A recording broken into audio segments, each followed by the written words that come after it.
Oded Yanon. Oded Yanon is the Israeli scholar who put forth the paper, A Strategy for Israel in the 1980s. And in that paper, it's a plan that's outlined to basically divide up the Arab world, and Iran too, I believe, into smaller states, with the idea that smaller states are weaker states and therefore easier to dominate and control. The goal is divide and conquer. If people are pitted against each other and fighting each other, then they are basically, their attention is diverted, and it's easier for the empire power to take the resources and subjugate the people, and then you have colonialism. Oded Yanon put forth such ideas that Israel should use its military power to destabilize and fragment Israel's enemies. This was put forth, as I said, in 1982 during the Begin administration, when, of course, Begin did invade Lebanon, and perhaps that was, though it failed, some historians have contended there was a broader plan intended there to affect more of the Middle East to advance Israeli security. I might say that the late Israel Shahak translated Yanon's study and into English, and the name of the translation was The Zionist Plan for the Middle East.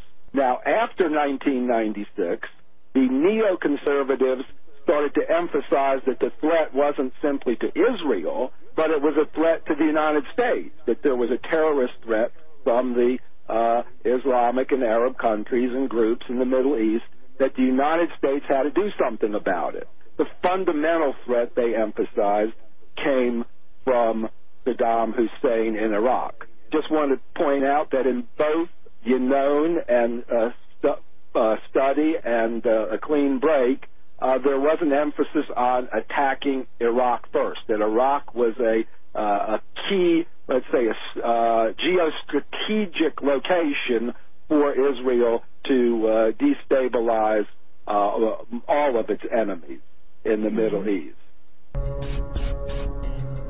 So in this paper, there's basically, it was a right-wing proposal, but nevertheless, you see it coming to pass today with the proposal to divide Iraq into three parts, which is not what Iraqis want.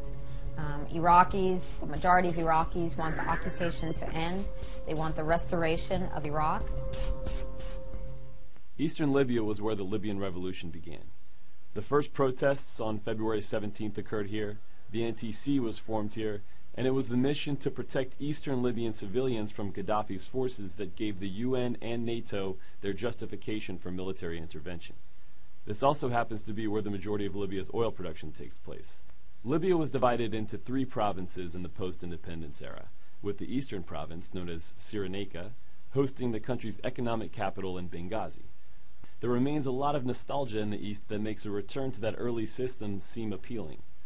Certainly there are enough resources in eastern Libya for it to exist as a viable autonomous province. تعودنا أن نقول فقط في سوريا، هذه المرة نقول فقط في دير الزور.